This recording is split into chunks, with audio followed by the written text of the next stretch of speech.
Salut YouTube! On va regarder une vidéo sur Zemmour, Éric Zemmour. Et Éric Zemmour qui nous fait son analyse géopolitique. On attend que ça, l'analyse géopolitique de Zemmour chez Valeurs Actuelles. Moi j'adore Valeurs Actuelles, je suis abonné à Valeurs Actuelles. Et les gens, vous trouvez pas bizarre le nom Valeurs Actuelles alors que c'est des valeurs conservatrices et réactionnaires? Moi je dirais plutôt des valeurs du passé, hein. J'ai pas raison la team? Merci la team. D'ailleurs YouTube, oublie pas de t'abonner, oublie pas de liker, oublie pas de partager cette vidéo, oublie pas de soutenir la chaîne si tu peux avec le lien en description et de venir sur Twitch. Allez, c'est parti, let's go. Bonjour Éric Zemmour. Bonjour. Bonne année. On a une petite heure pour parler de l'actualité internationale. Si on reprend depuis le départ, il y a 10 jours, les États-Unis de Donald Trump lançaient une intervention militaire au Venezuela pour destituer le dictateur Maduro. Ah oui, non. Présenté comme ça, si les États-Unis lancent une intervention militaire pour destituer un dictateur, je suis un peu en mode oh bon, ça va alors, tant mieux.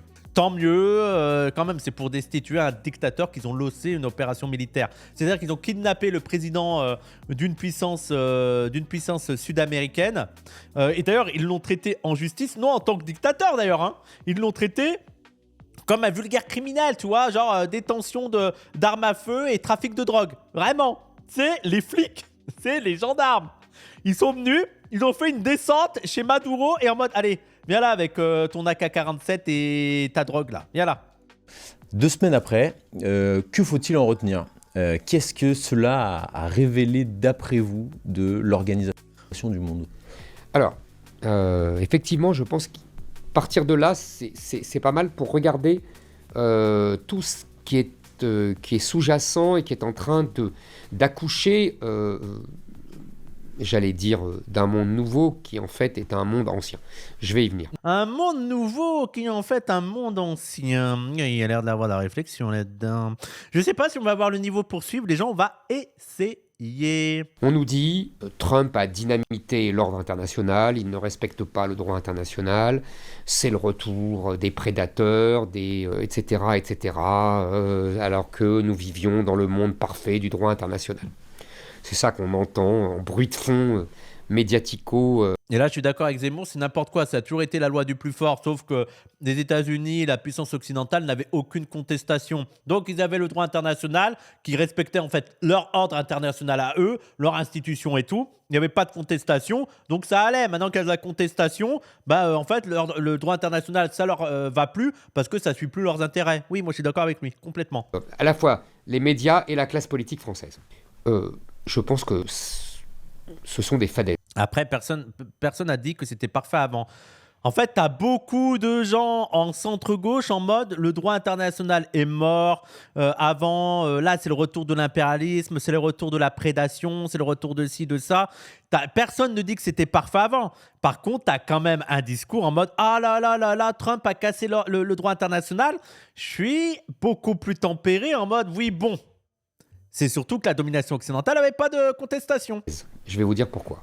D'abord, un tout petit mot sur ce qu'on appelle le droit international. Parce que je crois que c'est important de le préciser avant. Le droit international n'est pas un véritable droit. Il faut bien comprendre ça. Qu'est-ce que c'est que... Merde, j'ai peur d'être un petit peu d'accord avec lui, mais pas avec les mêmes conclusions, quoi. Lui, je vais pré-shot, là. Je vais pré-shot parce que je sens où il va. Je pense qu'il va être en mode, c'est la loi du plus fort et c'est comme ça. On est les plus forts, on gagne. Parce que... nous, c'est, en gros, c'est la loi du plus fort et c'est pas normal, il faut lutter contre ça pour la solidarité. Mais lui, il va être en mode, c'est la loi du plus fort, on est plus fort, c'est tout. Voilà. Comme un facho, quoi. Le droit, c'est un ensemble de règles qui sont sanctionnées par une autorité suprême, l'État, qui, si vous ne respectez pas, vous fait payer une amende ou vous envoie à la police ou vous envoie en prison. Vous voyez, les juges qui... C'est ça le droit. C'est vrai que, par exemple, moi, ça m'a toujours interloqué. C'est-à-dire que on fait quoi si les États-Unis... Je me suis toujours posé ça quand j'étais ado. Oui, mais si les États-Unis ne suivent pas le droit international, parce que les États-Unis ont souvent fait, quoi. Le droit international, ils s'en battent les couilles. Qu'est-ce qui se passe? Rien. C'est eux les plus forts. Qu'est-ce que tu veux faire? Et là, on a l'exemple encore plus d'ailleurs. Ça fait... j'avais pré-shot, moi. Oui, il y avait 3 mois, j'avais sorti la vidéo, là. Faut-il boycotter la Coupe du Monde 2026? Et ça y est! Ça y est! Il y a enfin des gens qui veulent boycotter la Coupe du Monde 2026. Il a quand même fallu attendre que Donald Trump menace d'attaquer le Groenland et donc l'Europe pour que certaines personnes se disent « Ah, peut-être qu'il faudrait boycotter la Coupe du Monde 2026. Hein. » C'est une dinguerie, quoi. Dire les États-Unis, les étapes qu'ils peuvent franchir. Et on risque... Je me demande... tu sais, Usul qui est en mode faut s'armer parce que la menace de la Russie, c'est peut-être qu'on va faire la guerre contre les États-Unis avant. Hein. Alors moi, je suis ni prêt à faire la guerre aux Russes, ni prêt à faire la guerre aux États-Unis. Ce n'est pas ma guerre. D'ailleurs, je préchote ça aussi. J'ai l'impression, il y a quelques indices par-ci par-là, que ce soit le discours de Macron avec la Chine, mais aussi le discours de Macron avec la Russie. Dernièrement, il y a aussi le chancelier allemand qui a dit qu'il fallait discuter avec la Russie. Je me demande si les Européens ne sont pas de plus en plus en mode « Oula, Trump est complètement taré, on est complètement lâché. Est-ce qu'on n'aurait pas intérêt à calmer les choses avec les Russes et à ouvrir la porte aux Chinois pour contrecarrer le délire des US qui sont en mode « Je m'en bats les couilles de l'Europe ». L'Europe, là, lâchée par les États-Unis, hein, seule au monde, se disent peut-être que bon, c'est peut-être pas une bonne idée d'être très vindicatif avec les Chinois et ça peut aussi servir de moyen de pression contre les États-Unis d'ouvrir la porte à la Chine hein, aussi. Hein. Mais c'est assez intéressant là, les revirements de situation qu'il y a par rapport aux actions de Trump, quoi. Alliance Europe-Chine dans mon bingo 2026. Bah, c'est bien en vrai. Moi, les gens, je suis anti-impérialiste. Donc, que l'Union européenne s'allie à la Russie plutôt qu'aux États-Unis, je m'en bats les couilles. Ça restera des puissances impérialistes, quoi. Voilà, c'est juste là des bourgeoisies nationales et internationales qui vont choisir d'autres formes d'alliances pour défendre leurs intérêts.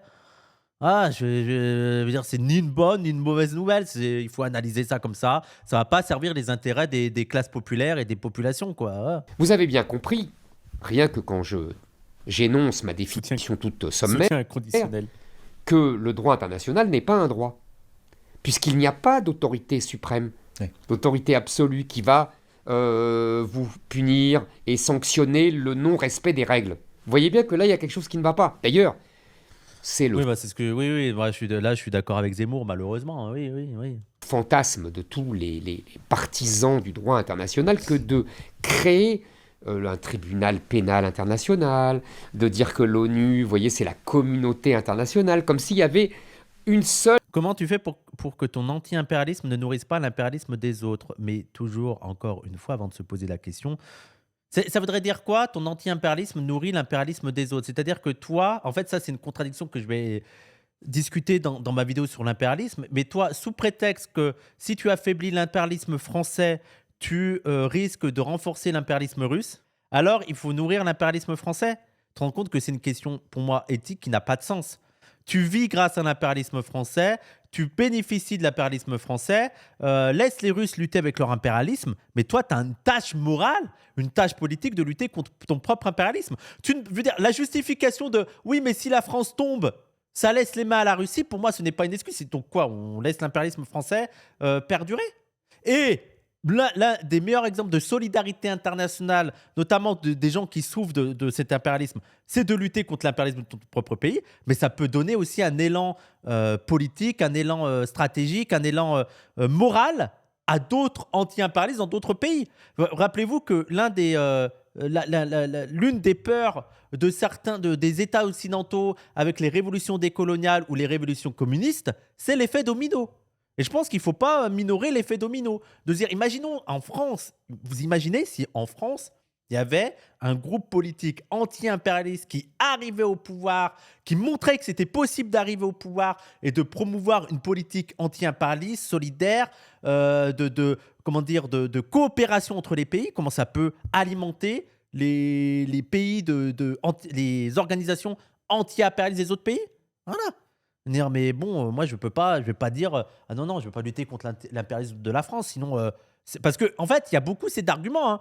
Oui, mais si c'est pas la France, c'est la Chine et la Russie, et donc on laisse la France. Tu sais, c'est l'anti-impérialisme de Mediapart. C'est l'anti-impérialisme en mode effectivement l'impérialisme de la France, il est pas ouf, mais il est quand même plus cool que celui de la France, que celui de la Russie et de la Chine. Hein. Donc bon, voilà quoi, on va pas. Hein nation et qu'il y avait une autorité suprême qui pourrait sanctionner les contrevenants au droit. Donc vous voyez, ça ne marche pas. Pourquoi tout le monde le revendique? parce que On pourrait y revenir. on va Parce que c'est l'hypocrisie, parce que tout le monde est hypocrite et qu'en fait, quand c'est la droit du plus fort, en gros, au lieu de dire que c'est le droit du plus fort, pour légitimer ton droit, tu dis que mais non, mais c'est la démocratie, c'est le droit international, c'est comme ça. Et même les institutions internationales, l'OMC, le FMI, etc. Enfin, mais non, mais c'est ça, c'est l'ordre international rationnel, démocratique. Il faut des instances pour gérer tout ça, quoi. y revenir parce que c'est une longue bataille idéologique qui a été menée. On peut y aller tout de suite. Si vous voulez, pendant longtemps, on n'a jamais parlé de droit international. Il y avait quelques philosophes intellectuels qui parlaient de cela, mais en vérité, les États ne s'y soumettaient jamais. Et la phrase définitive a été prononcée par Bismarck qui disait « la force prime le droit », le chancelier allemand Bismarck. Et puis, après la guerre 14, après cette boucherie énorme, il y a eu tout un mouvement pour dire « plus jamais ça, vous savez, plus jamais la guerre, etc. » Et donc, on a imaginé un Truc de gauchiste, ça, hein, vraiment. Hein. Vraiment, les gauchistes, plus jamais la guerre. Allô, c'est bon, n'importe quoi. droit international avec la Société des Nations, avec le chantre de cette Société des Nations qui était Aristide Briand, le ministre des Affaires étrangères français dans les années 20, qui faisait de magnifiques discours, guerre à la guerre. Après, la phrase guerre à la guerre, elle est quand même grave stylée. Et on la reprend, nous, guerre à la guerre. Ça me tue qu'il ait autant de mépris. Vraiment, on est retourné vraiment vers les réacs qui méprisent les hippies. Guerre à la guerre, allez, bah oui, guerre à la guerre, allons-y, plus de guerre. Vous voulez un monde plus sans guerre, c'est ça? Les canons, avec, vous savez, ce talent d'orateur qu'on avait avant, qui lui a valu le prix Nobel de la paix, qui n'a absolument pas empêché les Allemands, avant même Hitler, de se réarmer pour préparer la revanche. Vous voyez ? Oui, mais le pauvre Aristide Briand, c'est pas lui qui pouvait. Tu vas pas reprocher, on va quand même pas reprocher à un antimilitariste d'avoir tout fait pour empêcher la Seconde Guerre mondiale et de lui dire oh le nulos, oh le nulos. Il y a quand même eu la guerre. Ouais. Bah oui, il fait ce qu'il peut quoi. Donc c'est un échec total. Comme aujourd'hui, d'ailleurs, comme aujourd'hui, le droit international n'a rien réglé. Réglé aucun sujet, aucun conflit. Tout ça ne sert à rien. Pour le Venezuela d'ailleurs en particulier. Mais au Venezuela, le Moyen-Orient, l'Afrique du Sud, en fait, tous les conflits en Afrique, vous avez déjà vu régler ça par l'ONU, par le droit international. Tout ça n'est jamais réglé par l'ONU. Donc ça. Après, moi, les gens, il n'y a que les SOSDEM, il n'y a que le bloc central, le bloc pseudo-républicain et tout qui y a cru, quoi. Tu regardes, en fait, ce qui m'énerve là-dedans, c'est qu'il fait croire que les gauchistes, les vrais gauchistes, marxistes et tout, y croyaient, alors que l'analyse marxiste a toujours été de dire que non, le droit international n'est que le symbole des rapports de force, mais c'est pas vraiment un droit, quoi. Il n'y a pas d'égalité. Non. En fait, moi, ce qui m'énerve là-dedans, c'est de faire croire que nous, la gauche radicale, on a été dupe de ça. On n'a pas été dupe de ça, quoi. On n'y a jamais cru. Après, c'était aussi un outil qu'on pouvait mobiliser pour montrer l'hypocrisie de certains États. Par exemple, les États-Unis qui interviennent en dehors du droit international, mais on n'y a jamais cru. Mais je voulais dire ça en premier pour bien que les mots veuillent dire quelque chose. Pourquoi on a eu l'impression et pourquoi la machine médiatique et idéologique a pu prétendre que depuis 20 ans, 30 ans, depuis à peu près la chute de l'Union soviétique, depuis les années 90, on avait vécu dans un monde régi par le droit et, en général, on ajoutait le droit et le commerce. Commerce international, libre-échange et le droit. Oh mon Dieu, mais qui c'est? Quelle idéologie a promu ça, dis donc? Ça me fait penser à quelque chose. Pourquoi on a eu cette impression qui était fausse et je vais vous le dire pourquoi. Parce que après l'effondrement de l'Union soviétique, les États-Unis se sont retrouvés comme seule puissance. En tout cas de ce niveau. C'est ce que Hubert Védrine, vous savez, notre ancien ministre des Affaires étrangères, appelait l'hyperpuissance. Vous avez quasiment... Ce tocard adore aligner des anecdotes qui ne servent à rien. Mais là, c'est vraiment l'illustration. Name dropper quelqu'un juste pour dire après les années 90 et la fin de l'URSS, les USA, ils n'étaient pas surpuissants en fait.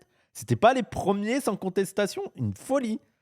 De façon pure et parfaite, le système dont on a parlé il y a une minute. C'est-à-dire, vous avez l'autorité suprême, qui est les États-Unis, et qui fait la police. D'ailleurs, quand ils faisaient des interventions militaires, ils disaient, vous vous souvenez, c'est George Bush Jr. qui disait ça, contre des États voyous. Ça veut bien dire ce que ça veut dire. Attendez, Son armée parce que nous, c'est au moins depuis George W. Bush, qu'on a compris que le droit international, à gauche, dans la gauche française non marxiste, quand même de gauche, que le droit international, c'était de la merde. Je veux dire, genre, quelqu'un a cru que George W. Bush défendait le droit international français? Le droit international français. Très beau pléonasme d'ailleurs. Le droit international? Une espèce de... Hello, oui, la tech sur tweet gauchiste, elle fait du bien. Bah, merci, on en a parlé un petit peu au début là, merci. police internationale. Et il exécutait Saddam Hussein, il bombardait Belgrade parce que Milosevic avait contrevenu aux règles. On rappelle, hein, nous, on était anti-atlantistes avant que ce soit cool. Hein. On était anti-impérialiste before was cool. Renvoyait l'armée en Afghanistan, il chassait les talibans, vous voyez. C'était la police internationale. Mais vous comprenez bien que cette situation ne pouvait pas durer.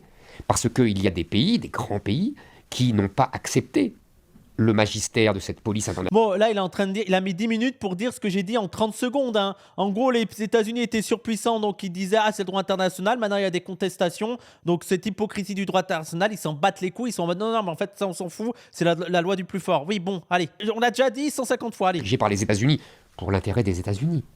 Donc il y a eu la Russie, il y a eu la Chine, il y a eu les pays qu'on appelle les BRICS. Tous ces gens-là ne veulent pas se soumettre à un ordre international, à un droit international qui est régi par la police américaine. Ce n'est pas possible, ça. Donc... Il est pro-Trump, le Zemmour, ou il n'est pas pro-Trump parce que quand même dans une logique de patriotisme français, je veux dire, moi, quelle est la... En fait, je comprends pas, c'est quelle est la position des patriotes français pro-Trump, enfin, des patriotes français qui avaient une bonne image de Trump, quand on voit maintenant comment Trump chie sur la France. Est-ce qu'ils deviennent anti-Trump et pro-français ou ils se disent « Ah, la France, c'est des cucks, vive les États-Unis » Knafo est pro-Trump, donc lui aussi, je suppose. Ouais, mais donc sa position, c'est à quatre pattes. L'électorat de droite est complètement paumé, c'est délicieux. Oui, moi, je suis assez curieux. Nous, de toute façon, on détestait Trump. Hein. Mais paradoxalement, les anti-impérialistes qui détestent Trump deviennent plus patriotes parce qu'ils sont en mode non, hey, on va pas se laisser faire, on va attaquer Trump, on est anti-Trump, il va se faire foutre avec sa domination américaine, que les patriotes pro-Trump. Parce que si t'es patriote pro-Trump, t'es en mode ah bah c'est génial, Trump, t'as raison. Faut pas que tu te laisses faire par ces pays européens, dont la France là. Hein. L'intelligence de Trump a été de comprendre cette situation nouvelle, que les États-Unis ne pouvaient plus être le gendarme du monde, puisqu'il n'y avait plus la situation que je viens de décrire. Donc qu'est-ce qui se passe ? Bienvenue dans l'ancien monde. Les États-Unis, en 1823, ils avaient établi une doctrine qui s'appelait la doctrine Monroe, d'un de leurs prix, qui disait « L'Amérique, le continent américain, personne ne vient toucher à ça, c'est à nous. C'est nous qui avons le magistère. » Ça, allez voir, on a fait une émission avec Ligne Anti-1, puis j'ai fait aussi un truc de lecture sur que veut la ligne de Trump, et on a fait un truc avec Ligne Anti-1 sur cette doctrine Monroe de reconquérir le continent américain, etc. Allez. Sur ce continent, à l'époque, ça s'adressait aux anciennes puissances coloniales européennes. Donc ils reviennent à la doctrine Monroe. Et les autres grands... Attendez, il est quand même fort, Zemmour. Il a réussi à deviner que les États-Unis revenaient à la doctrine Monroe. Je me demande qu'est-ce qui lui a mis la puce à l'oreille. Est-ce que c'est peut-être Trump, hein, c'est peut-être Trump quand il a dit qu'il revenait à la doctrine Monroe en la dépassant, qui a dû lui donner cette impression-là, que les États-Unis revenaient à la doctrine Monroe. Je pense que c'est ça qu'il l'a indiqué, qu'il l'a aiguillé en tout cas. Reviennent aussi à leur doctrine et à leur zone d'influence. La Russie dans sa zone d'influence, la Chine dans sa zone d'influence, l'Europe, on en parlera après. C'est ce qu'ont fait les Français. Trump l'a dit, oui, non, mais c'était ironique. Hein. Les Anglais, les Allemands, pendant des siècles. Il faut bien comprendre ça. On a toujours fait ça. On revient à ce qui a toujours été. Vous savez, dans le livre célébrissime de la guerre du Péloponnèse de Thucydide... Ah, j'en ai marre.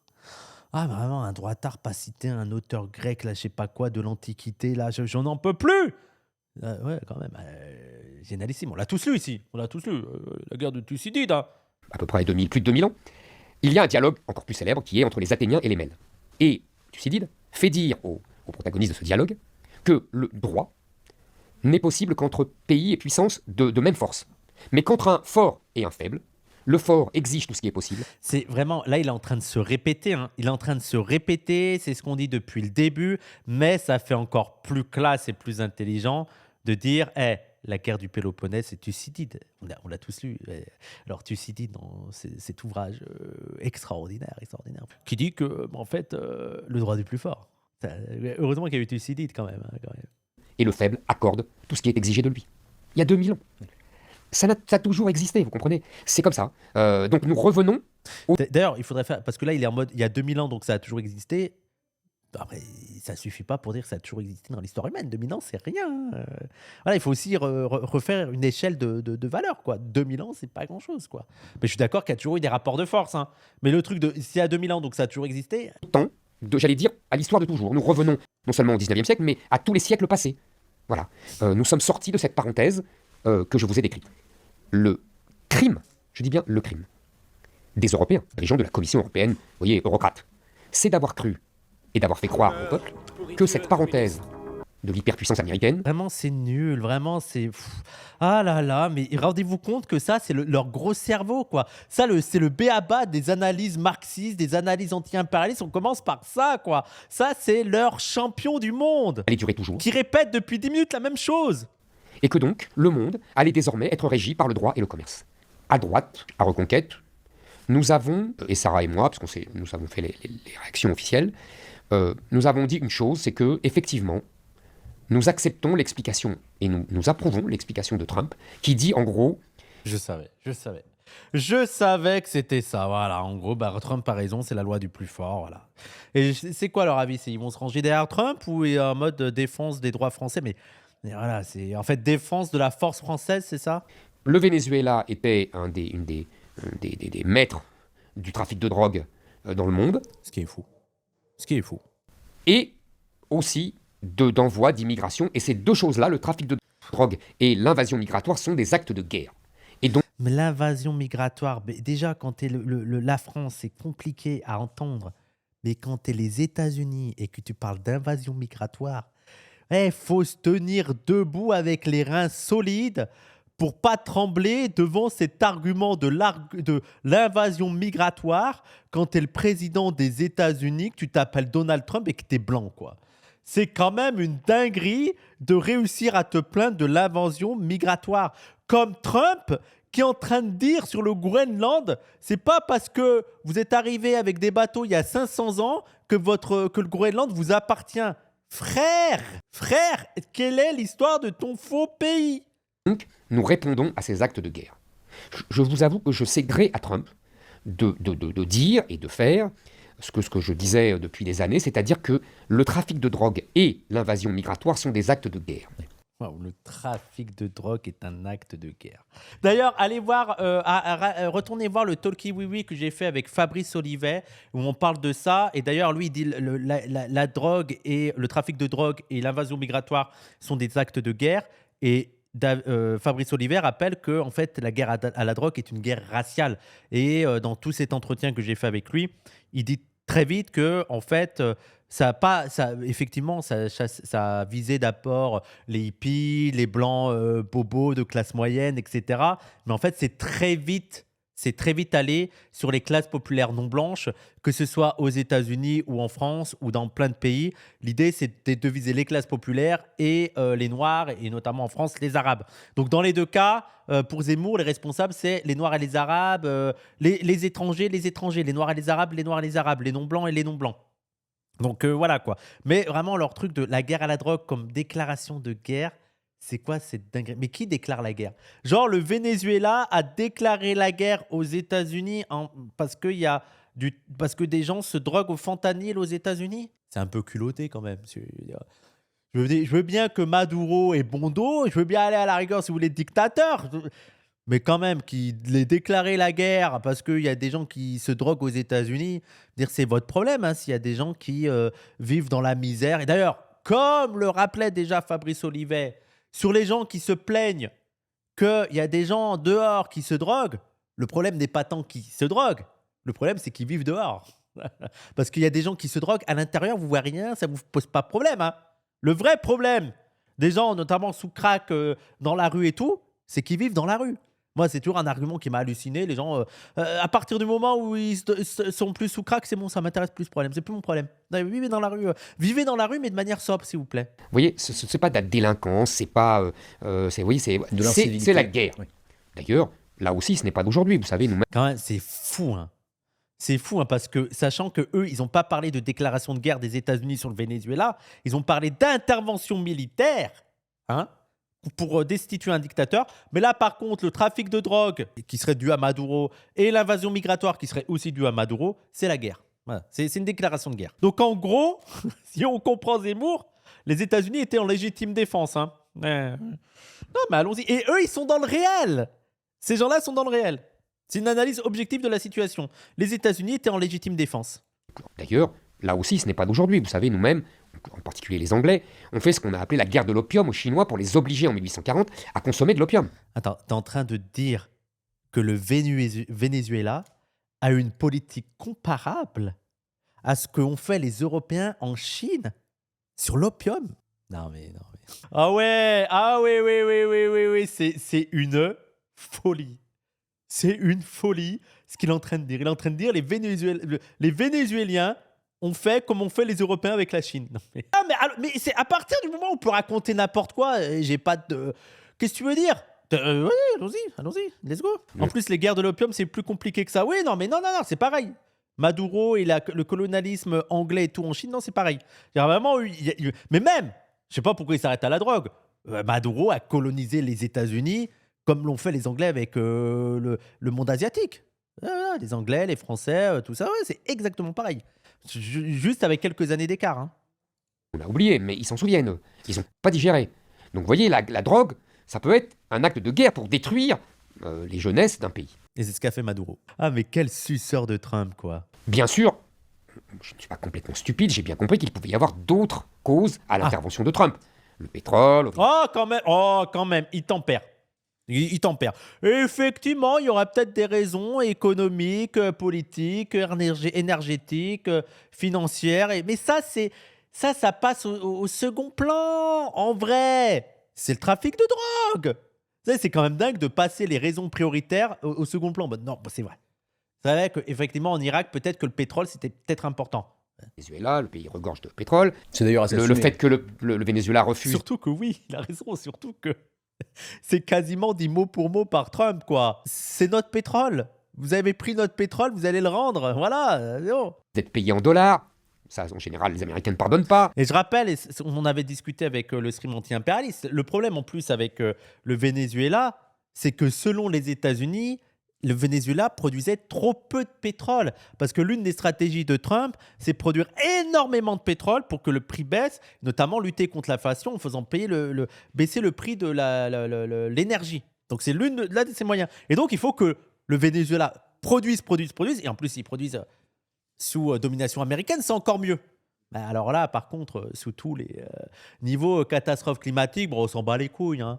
D'où la raison pour laquelle Donald Trump nie la catastrophe climatique. Parce que je ne sais pas si vous avez vu la vidéo que j'ai postée sur Viktorovitch. Ah, les fans de Viktorovitch. Oh là là là là. Oh là là là là là là là. Ah, j'ai touché leur... Je ne sais pas ce qu'ils ont. Alors que je répète, l'analyse de Viktorovitch, les gens, elle n'est pas ouf.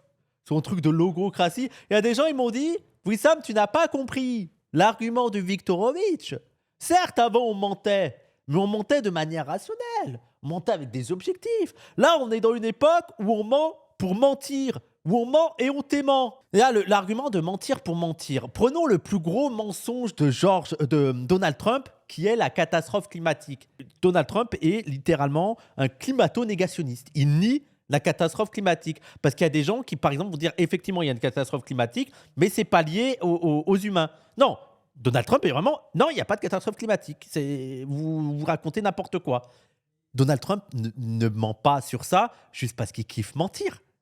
Ça n'a pas de sens. Il ment sur ça parce qu'il a intérêt, parce qu'il est main à main avec le lobby pétrolier et qu'il veut de l'énergie pas chère et donc de l'énergie fossile et qu'il veut qu'on continue à forer. C'est pour ça qu'il ment. C'est pas juste qu'il aime mentir. Faut arrêter, quoi. Faut arrêter. J'aime bien Viktorovitch, mais il était nul sur Quotidien. Ils sont à deux doigts de me faire lire le livre parce qu'ils sont en mode oui, Sam, non, mais le livre est génial. Je vous jure, je crois que je vais commander le livre et on va y venir. On va y venir sur son livre. Quoi d'autre la présence de la Chine et de la Russie dans les parages. Voyez. Ouais, en fait, il reprend toute la propagande trumpienne, quoi. C'est vraiment voilà. Ce qu'a dit Trump, c'est vrai. Que Trump ne supporte pas, on peut le comprendre. Vous voyez, toutes ces raisons, elles existent. Bon. Ça, c'est la première chose. Il y a à droite, d'ailleurs j'ai vu que M. Retailleau avait dit aussi cela, il parle aussi de trafic de drogue, etc. Même si, comme tout bon LR qui se respecte, il essaye d'équilibrer tout de suite avec le droit international. Ça, c'est le génie des centristes. Ah là là là là, les fachos qui reprochent à Retailleau d'être trop modéré, quoi. C'est une folie, quoi. Et puis, il y a la gauche. Toute la gauche dit droit international, droit international, droit international. Non. Mais en plus, même quand nous, dans la gauche radicale, on mobilise le droit international, c'est pour montrer l'hypocrisie des États bourgeois, des États impérialistes qui font semblant de défendre le droit international, mais qui en fait s'en foutent du droit international. Mais sinon, c'est pas notre leitmotiv. Ou alors dit la gauche social-démocrate, la gauche modérée, mais la gauche radicale, les mouvements révolutionnaires. Non, le droit international, on n'y croit pas. On n'y croit pas, on n'y a jamais cru. On peut comprendre, c'est l'idéologie de la gauche depuis 100 ans. Ah ouais. Et puis, il y a une réaction qui, moi, ne m'a pas étonné, mais qui a pu en étonner beaucoup, c'est celle de Marine Le Pen et de Jordan Bardella. Qui, en vérité, ressemble beaucoup à celle de la gauche. Ah oui, oui. Ah oui, c'était son argument, c'est devenu des gauchistes parce qu'ils ont condamné l'intervention de Trump. Droit international et souveraineté des nations. C'est quand même, il faut quand même se dire que pour Zemmour, mobiliser le droit international, c'est être un gauchiste. Hein. On est à ce niveau-là de fascisme. Hein. Intéressant parce que la thèse de Marine Le Pen, c'est ce qu'ils appellent au Rassemblement national le souverainisme total. Et on s'aperçoit que le respect absolu des souverainetés nationales, quelle que soit la taille, la force, vous voyez, la prospérité des nations, une espèce d'égalité absolue. Ah mais attendez, lui, en fait, parce que c'est vrai qu'il y a une forme de cohérence chez le RN d'être souverainiste, et vu que tu es souverainiste, tu respectes, tu as l'idée de respecter, même de manière hypocrite, de respecter la souveraineté d'une nation. D'ailleurs, il me semble que tu as beaucoup de fachos qui mobilisent le fait que Le Pen, à un moment donné, avait l'idée qu'il était plutôt opposé à la guerre en Irak contre Saddam Hussein, etc. Parce que souveraineté de la nation, bref. Mais c'est vrai qu'il y a une forme de cohérence. Mais lui, il est tellement fasciste qu'il est en mode, ben non, il n'y a pas de souveraineté nationale qui tienne. C'est la loi du plus fort. Il ne faut pas mettre sur le même plan un petit pays et un grand pays. Il y a un grand pays, donc le petit pays doit obéir. Mais donc, si on est dans ce sens-là, la Chine peut très bien venir nous envahir, quoi. Donc, Zemmour, ça serait... Est-ce que Zemmour aurait une protestation si la Chine arrivait et disait, bon, la France, c'est à moi? Je comprends pas. C'est ça vraiment son avis, c'est la loi du... Ah bah oui, il a demandé, ils auront le nucléaire. Oui, mais je pense que on perd tous. Ils ont plus d'armes nucléaires que... Ah, je sais pas si... La Chine, il nous dépasse, je pense, en termes d'armes nucléaires quand même. Mais oui, mais je comprends pas. Lui, il serait vraiment en mode, le plus fort gagne et puis c'est tout, c'est comme ça. Ce qui est, je rappelle, typiquement fasciste. On nous demande pourquoi Zemmour est fasciste. Parce que Zemmour est en train de promouvoir là, même dans l'ordre international, la loi du plus fort. Le faible ferme sa gueule, c'est le fort qui gagne. Pas de nuque, pas d'avis. De toutes les nations, qu'elles soient petites ou grandes, qui est la négation de l'histoire. Voilà, c'est vraiment ça. C'est vraiment ça. Mode, c'est comme ça, c'est la vie. Les plus forts gagnent. Dit dans Thucydide. Ce souverainisme total, comme dit Marine Le Pen, finit et se jette, comme le fleuve dans la mer, dans un internationalisme, un multilatéralisme et finalement un pacifisme de la gauche. Ouais, ça me semble cool. Ça, il a des... Ouais, ça, mes premiers degrés, ouais, c'est cool.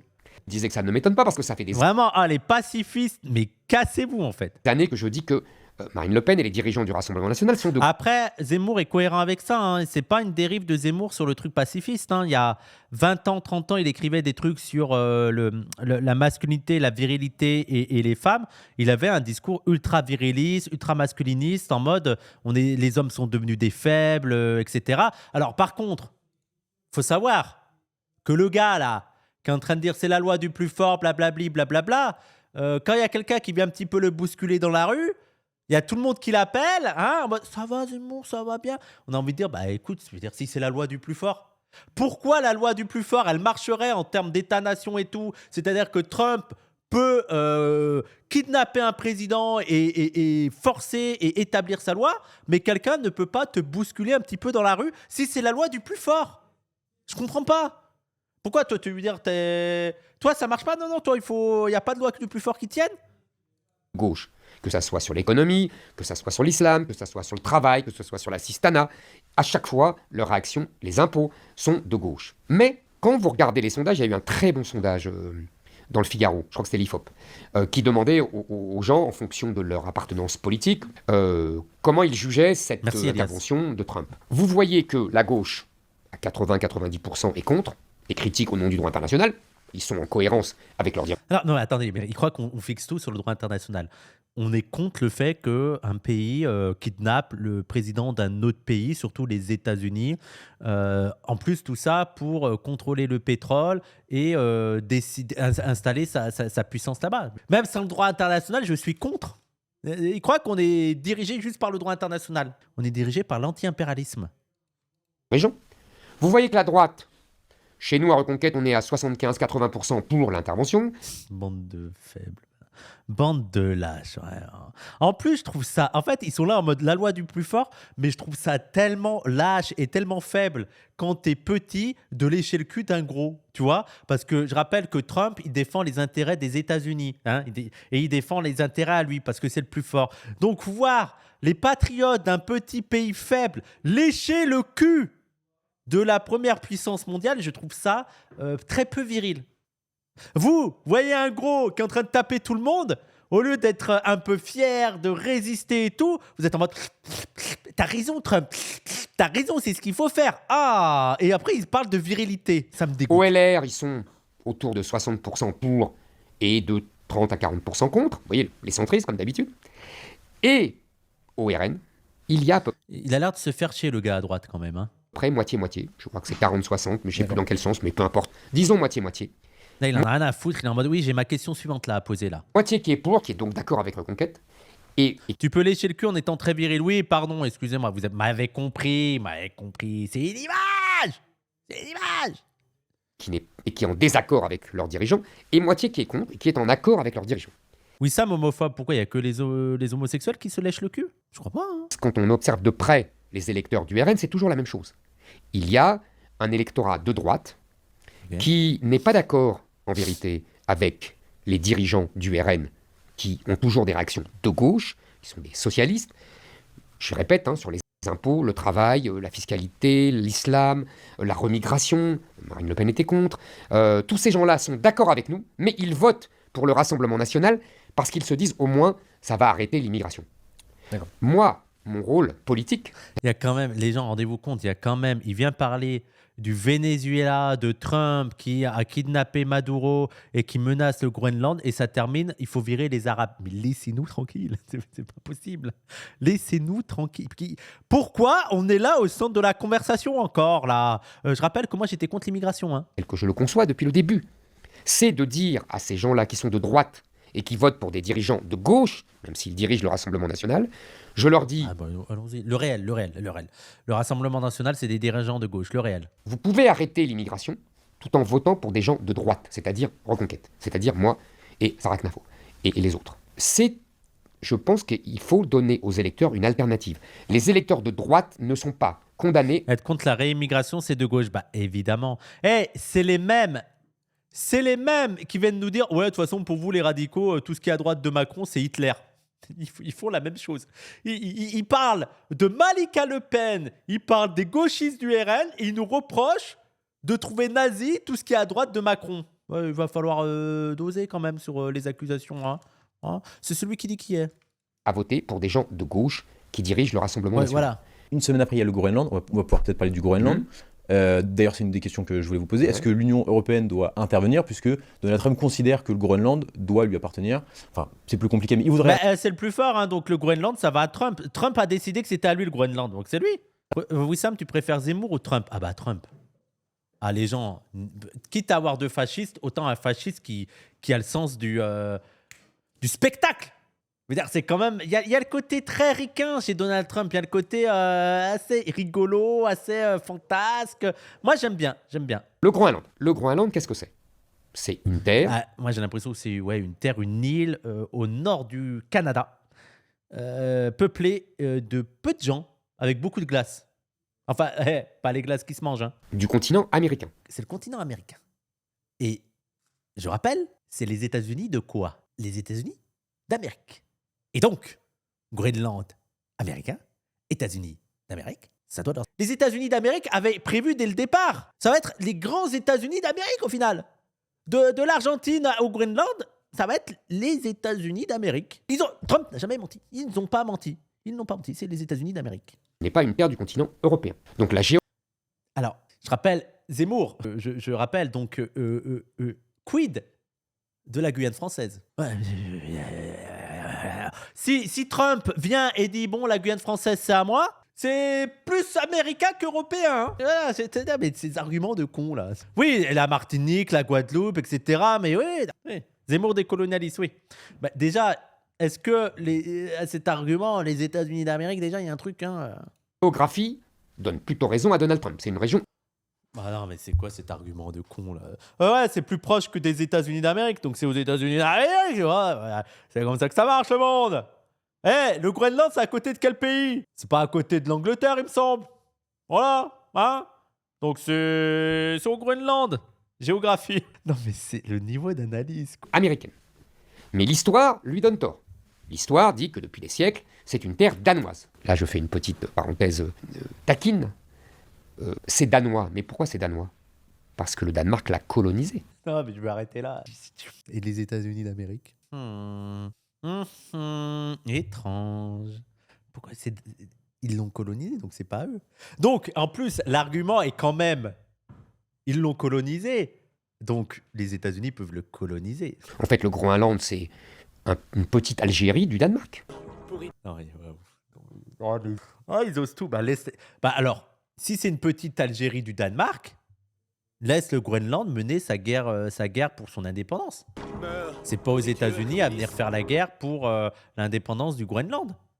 C'est aux Groenlandais eux-mêmes de mener leur lutte d'indépendance, comme l'ont fait les Algériens. Mais donc, Zemmour, si le Groenland mène sa lutte d'indépendance, il me semblerait que toi, tu serais plutôt du côté du Danemark. Et, je veux dire, il y a quand même c'est quand même assez paradoxal leur truc, hein, pour essayer de justifier leur colonialisme. C'est comme nous disions que l'Algérie était française. Et avec raison, puisque c'était des départements français. C'était pas une colonie, c'était pas un protectorat. Là, il se rend compte qu'il a dit une connerie, donc il évite. Non, attention. Non, mais nous, c'était pas une colonie, c'était un protectorat. Mais là, le Danemark, ils l'ont colonisé, comme l'Algérie. Pas vraiment comme l'Algérie, parce que nous, département, t'as compris, mais c'est une colonie, le Danemark. Donc, Trump peut. C'était des départements français. Oui. C'était la France. Il est assez amusant de voir des dirigeants européens, en particulier le nôtre, qui passent son temps à cracher sur la colonisation. Alors, je sais pas si tu es au courant, Éric Zemmour, mais on colonise encore des territoires, hein. Notamment la Guyane, qui est en Amérique, la Martinique, la Guadeloupe, Mayotte, la Kanaki, la Réunion. Voilà, je veux dire, c'est pas du passé. Je veux dire, donc, il y a toujours une cohérence, quoi. Je veux dire. C'est l'empire colonial, la Corse. Oui, si vous voulez, les Corses, allez. La Kanaki, j'ai cité. C'est pas contradictoire. La Bretagne, Nice, bon, allez-y, les Blancs, allez-y, mettez vos trucs. Mettez. Moi, j'ai une question à Éric Zemmour. Si on considère que la Guyane française, la Guadeloupe... Éric Zemmour, on reprend le truc, parce que là, tu essaies de nous faire dire « c'est bizarre, les Danois, vous défendez le Groenland, les Européens, vous défendez le Groenland, alors que c'est un territoire colonisé. Oh, non. » Alors, et Macron, t'es hypocrite. Question à Zemmour. Donc, dans ton sens-là, si le Groenland est un territoire colonisé du Danemark, quid de la Guyane française? Quid de la Guyane française, qui d'ailleurs est ce territoire américain, parce que je sais que tu as utilisé l'argument que géographiquement c'est plus proche des États-Unis d'Amérique que de l'Europe. Donc Trump, il a un peu raison. Donc quid, j'adore ce mot quid, ça me fait penser à quad. Quid de la Guyane française, quid de la Guadeloupe, quid de la Martinique, quid de tous ces pays. Voilà. Si tu pouvez me répondre, Éric Zemmour, donc c'est des territoires colonisés aussi. Voilà. Sachant qu'il y a aussi des mouvements de protestation au Groenland pour lutter contre le Danemark, tu vois, la domination du Danemark. Mais le Groenland, ils sont plus proches du Danemark. Enfin, ils veulent plus continuer à être sous domination danoise que sous domination états-unienne. Après, il y en a, c'est l'indépendance du Groenland. Et moi, je suis pour l'indépendance du Groenland. Comme je suis pour l'indépendance de la Martinique, de la Guadeloupe, de la Guyane et de toutes les colonies françaises. Trouver des vertus inouïes à la colonisation danoise. Je vais vous dire, en vérité, c'est pas la première fois que les Américains achètent. Ils ont acheté la Louisiane à Napoléon en 1803. Ils ont acheté l'Alaska aux Russes en 1867. Ils ont d'ailleurs, c'est pas la première fois, c'est pas Trump seulement qui veut acheter le Groenland. En 1945, ils ont déjà voulu acheter le Groenland. C'est une vieille lubie américaine. C'est pas nouveau, c'est pas Trump qui l'invente. Pas une lubie, justement. Oui, mais lui, il a l'air vraiment prêt à le faire. C'est-à-dire que c'est les autres aussi étaient prêts à le faire. Le Danemark a refusé. Et je m'en bats les couilles que dans le passé, on a acheté des territoires. Ok, et donc, voilà, je m'en bats les couilles. Le Groenland doit appartenir aux Groenlandais. La Louisiane, comme ils ont conquis d'autres terres par la force, là, au Mexique, le Texas, la Californie, etc. Donc c'est pas nouveau dans l'histoire des États-Unis, c'est ça que je veux vous dire. Bon. Maintenant, vous me dites, est-ce qu'il faut affronter les États-Unis? Est-ce que l'Union européenne doit s'interposer? Alors, d'abord, moi je connais pas l'Union européenne pour ça. Excusez-moi, l'Union européenne n'a aucune compétence en matière de défense.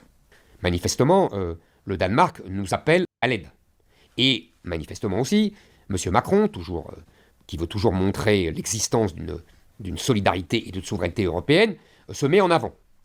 Je rappelle, il y a quelques années, quand il avait parlé de mort de l'OTAN, il avait voulu essayer de distendre le lien entre les États-Unis et les pays européens, Madame Frederiksen, la première ministre du Danemark, avait dit « Nous serons toujours plus proches des États-Unis que de la France. » Elle a l'air malin maintenant. Je rappelle aussi que les Danois... Oui, bon, elle a dit ça, ok, mais c'est quoi cet argument? En fait, c'est quoi voilà, et ben ça donne raison à Trump, voilà, bien fait pour vous, vous aviez qu'à pas dire ça. Ok, mais c'est quoi cet argument? C'est nul, hein, vraiment, se dire que c'est leur champion intellectuel à l'extrême droite, lui, c'est nul. Comme la plupart des autres Européens, à part les Grecs, ne nous ont pas acheté de Rafale. Ils ont préféré acheter des F-35 américains. Mais qu'est-ce qu'ils vont faire maintenant avec leurs F-35? Vous savez que les F-35, les Américains gardent la clé numérique. Oui, mais ça, c'est l'OTAN. Il fallait pas aller dans l'OTAN, ça, on l'a toujours dit. On est anti-atlantiste. Oui, bon, encore une fois. Et donc? Que donc Et donc, je veux dire, c'est quoi? Bien fait pour eux, Trump a raison, les plus forts gagnent. Danemark était clairement un argent américain, oui, mais comme la France est devenue petit à petit, comme l'Angleterre l'est, comme plein de pays le sont. Je veux dire, les gens, il y a des petits pays qui ont compris que pendant une certaine période de l'histoire, leurs intérêts étaient de se ranger derrière les Américains, notamment le parapluie de l'armement américain. Ils sont alignés à eux. Ok, bah nous, de toute façon, nous, on l'a toujours dit qu'il fallait être contre les ricains, contre l'OTAN et contre l'impérialisme français. Même les gens, même en étant anti-impérialiste, même en étant anti-américain, même en étant anti-OTAN, je ne vais jamais dire ah ben voilà, bien fait les Danois, Trump, vas-y, envahis le Groenland parce que les Danois, ils étaient avec toi et maintenant, bien fait pour leur gueule. C'est pas un argument logique. Tu vas pas justifier l'invasion d'un pays avec le prétexte que, bien fait pour eux, ils étaient avec les États-Unis. Si ils veulent se Tu n'a jamais acheté le moindre Rafale. servir de leur F-35, les Américains coupent. Il n'y a plus d'avions. Ça, c'est la fameuse défense européenne. Non, ça n'existe pas. Tous ces gens-là, les Allemands, les Italiens, les Danois, on pourrait les prendre tous, je vous dis à part les Grecs, ont acheté des F-35. Donc ils sont dans la main des Américains. Et vous voyez ces gens se battre contre les gens qui leur ont fourni leurs armes? Oui, Moi, j'ai personne n'y croit, oui. jamais vu ça. Donc je ne pense pas. Je peux me tromper, on verra bien, mais en tout cas, c'est pas le plus probable. Le plus probable, pour moi, c'est que les Américains vont acheter les habitants du Groenland. Je crois qu'il y en a 56 000, 57 000, à 100 000 euros.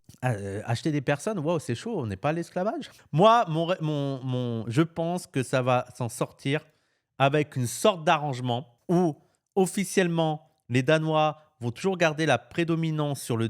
En fait, officiellement, le Groenland sera toujours danois, mais dans les faits, il y aura une domination américaine avec une présence encore renforcée de l'armée américaine. Rappelle qu'il y a déjà l'armée américaine au Groenland. Hein. Il y a déjà une base américaine au Groenland. Mais officieusement, les Américains auront le contrôle militaire, pourront faire comme ils voudront en termes militaires et aussi en termes énergétiques. Voilà comment je pense que ça va s'en sortir. Et je pense que Trump lui-même sait que de toute façon, il n'y aura pas la guerre et qu'il va imposer ce deal. Ok, vous avez toujours le Groenland, mais bon, c'est nous qu'on a les richesses et tout. Je pense que ça va être ça. Pour personne, ça ne va pas les ruiner. Ouais. Et il y aura un référendum qui entérinera ça, et le Groenland appartiendra aux États-Unis. Voilà comment je vois l'avenir. Je sais pas pourquoi. Déjà, je suis désolé, je sais pas pourquoi le Groenland m'a fait rire. Après, j'ai entendu Zemmour dire Groenland. Et il y aura un référendum qui entérinera ça, et le Groenland appartiendra aux États-Unis. Voilà comment je vois l'avenir. Et les Européens ne pourront rien faire et ne voudront rien faire au-delà de gesticulation. Lui, il ferait quoi, lui, la vraie question, c'est Zemmour, il aurait fait quoi s'il était à la place de Macron?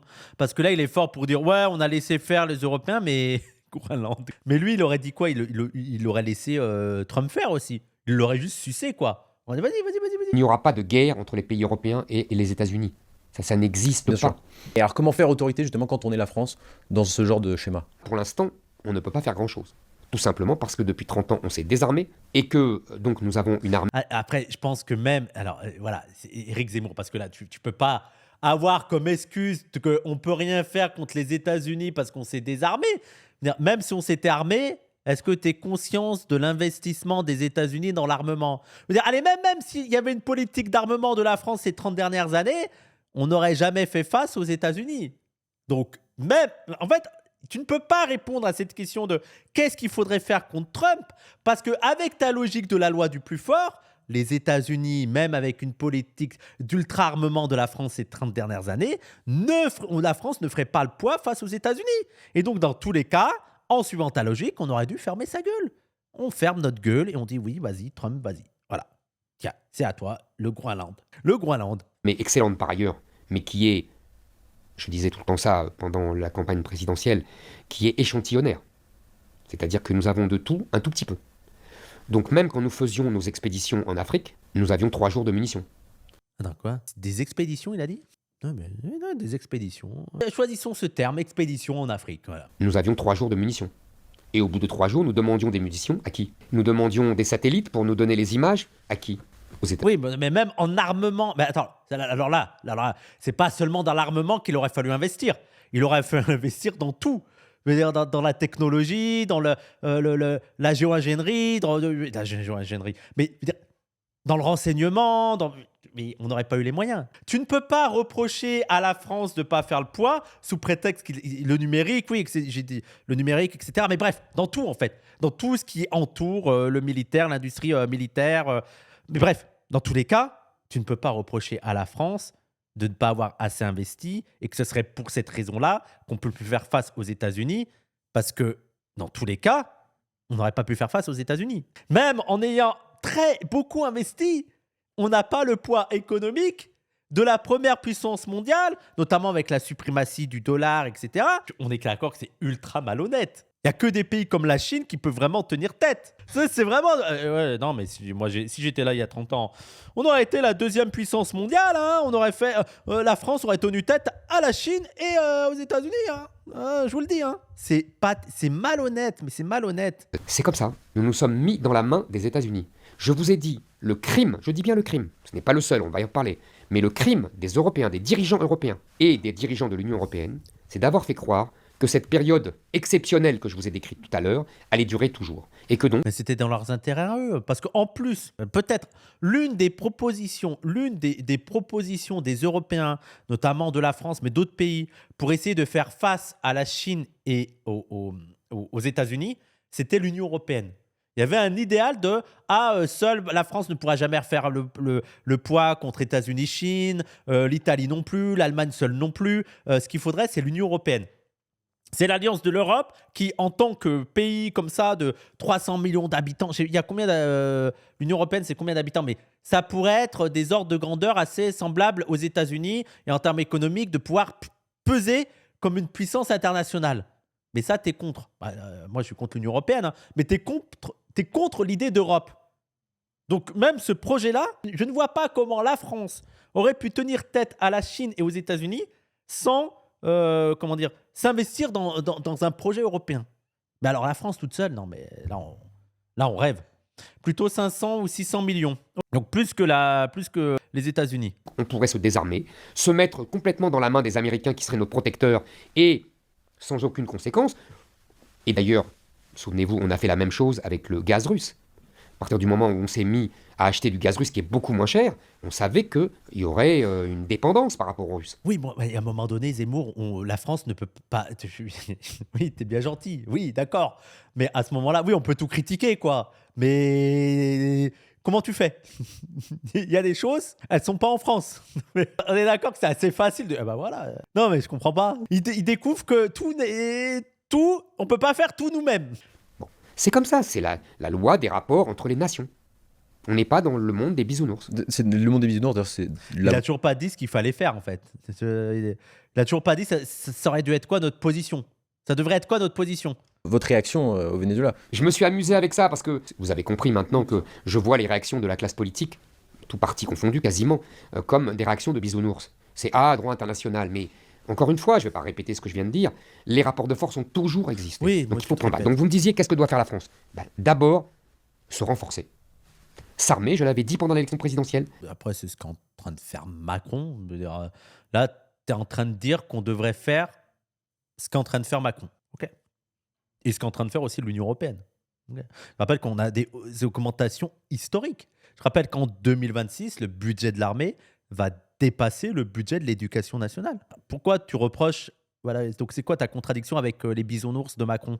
Monter nos armes, nos effectifs, etc. Et surtout, avant tout, mais on va revenir à cette question, j'imagine, plus globale. En plus, moi, ça m'amuse. Tu peux même augmenter. Veut dire que ça suffira pas. Hein. Allez, imaginons même, tu proposes le double de l'augmentation de Macron. Ça suffira pas à rattraper les États-Unis. Ça ne suffira pas à tenir tête à Trump. Et après, on peut dire, allez, vas-y, je quadruple. Hein, on peut. Non, mais moi, je fais 5 fois plus. Ça ne change rien à la situation. Je suis désolé, Eric. La France est un petit pays. Voilà. Il y a une provincialisation de l'Europe. C'est la vie. Rétablir la puissance de la France, pas seulement militaire. La puissance économique, la puissance rétablir l'ordre dans Mais il croit qu'il suffit de dire ça, en fait. Il croit qu'il suffit de dire il faut rétablir la puissance de la France, comme si c'était pas un des objectifs aussi des bourgeoisies nationales, de Macron et tout. Non, il croit qu'en fait, lui, il arrive et hey, c'est bon. Je rétablis la puissance de la France. Hey, Trump, on va doubler le budget militaire. Ah, ça te fait peur, hein? Hey, la Chine, on va produire nous-mêmes. On va faire sans toi, la Chine. Débrouille-toi, c'est bon. On va te tenir tête, la Chine. Voilà. Non, mais il croit que c'est aussi simple. Économiquement, comment tu veux tenir tête à la Chine, frère? Et vous êtes dépassé. La France, on est finito. Faut le dire. Tu rétablir la puissance de la France. Arrête. finances, rétablir l'ordre dans la rue, arrêter l'invasion migratoire, rétablir l'école Ça, à la rigueur, si tu veux, tu peux peut-être faire quelque chose, quoi. de l'excellence qu'on a eue. Vous voyez, réindustrialiser, c'était tout ça qu'il faut faire. D'abord s'occuper de nous. Arrêter de donner des leçons aux autres. On n'a plus les moyens de donner des leçons aux autres. D'abord s'occuper de nous, rétablir notre puissance. Alors, on a la même tech. D'abord s'occuper de nous. Mais lui, c'est Zemmour et moi, on est d'accord. Il faut d'abord s'occuper de notre propre impérialisme. Sauf que Zemmour, c'est pour le renforcer. Moi, c'est pour le démanteler. Mais sinon, on est d'accord. On doit d'abord s'occuper, arrêter de faire des leçons à tout le monde et s'occuper de notre propre impérialisme. Ouais. Mais bon, c'est diamétralement opposé après. En fait, ils partent tous de la même idéologie, qui est l'idéologie des dirigeants européens, encore une fois, à Bruxelles, à Paris, à Berlin, vous voyez, dans les grandes capitales européennes, même à Londres, qui est celle de l'ouverture. L'ouverture commerciale, le libre-échange, absolu. Contre l'échange, hein. Le libre-échange entre pays qui ont les mêmes salaires, les mêmes conditions économiques, c'est bien. Vous voyez, je suis pas contre, je suis pas dogmatique. Bon. Mais le libre-échange avec des gens qui ont des salaires misérables et qui, en plus, subventionnent à tout va, comme font les Chinois, c'est injouable. Mais donc, il faut pas surexploiter, il faut pas acheter chez les pays du Sud qui surexploitent les travailleurs pour que ce soit moins cher. Lui, il est en mode libre-échange que pour les pays qui ont le même salaire. Mais, quand il y a trop d'inégalités, il faut pas y aller. Oui, mais nous aussi, on profite de ces inégalités, non? Il me semble. Un peu comme les USA, du coup, ça a l'air de vachement bien marcher comme approche. Non, mais moi, ça m'a fatigué, là. Des gens, je vous jure, c'est bon. En plus, moi, je croyais qu'il était libertarien, le petit Éric Zemmour. Donc, l'ouverture commerciale, qui va ruiner l'industrie européenne. Là, la machine de surproduction chinoise est telle que dans l'automobile... Parce que maintenant qu'ils se font baiser par la Chine, ils sont en mode « Ah, le libre-échange, en fait, c'est pas ouf. » On impose le libre-échange aux pays du Sud, hein. On leur impose ces échanges-là, on leur achète leurs trucs pas chers, leurs travailleurs sont surexploités, il y a le sous-développement, voilà, c'est la vie, les politiques de FMI. Mais par contre, voilà, maintenant que c'est la Chine, là, bon, c'est nous les perdants, donc là, on va quand même se calmer un petit peu. Hein. Même dans l'automobile, l'industrie allemande va s'écrouler. C'est inouï dans l'histoire. Ouais, c'est le capitalisme. Frère, allez, on va s'arrêter là, c'est le capitalisme. Tu découvres le capitalisme. Maintenant, l'Allemagne est victime du capitalisme, une crise de la surproduction, parce que les Chinois l'ont dépassé. Et ils sont en mode ouin, mais sans remettre en question le fonctionnement capitaliste. Ouais, non, mais allez, c'est bon. Les gens, j'arrête là. Attendez, on va juste à la conclusion. Il y a un pic là, c'est quoi la Première guerre mondiale. C'est-à-dire qu'on a les tranchées, une guerre qui ne bouge pas, des fronts qui ne bougent pas, avec des drones en plus. Je pense qu'il y a eu beaucoup de morts déjà, on parle de 1 million de... Ah, il doit parler de l'Ukraine là. En tout, c'est énorme pour des pays qui ne font pas beaucoup d'enfants, des Européens. Alors que s'il faisait beaucoup d'enfants, 1 million, ça irait. Moi, je pensais qu'il allait lui dire 1 million, c'est beaucoup. 1 million, c'est beaucoup dans tous les cas. Hein. Ah, mais là, en plus, ils font pas beaucoup d'enfants. Hein. Qui ne font pas beaucoup d'enfants, les Russes, les Ukrainiens. Je pense qu'il faut arrêter cette guerre.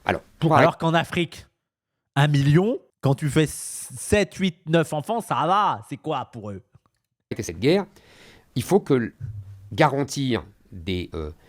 avoir des garanties de sécurité pour les deux belligérants. Mais en tout cas, je pense, et je vais finir là-dessus, ce sera une question un tout petit peu taquine, que vous serez d'accord pour une fois dans votre vie avec Raphaël Glucksmann, qui disait Zemmour est d'accord avec Raphaël Glucksmann, attends.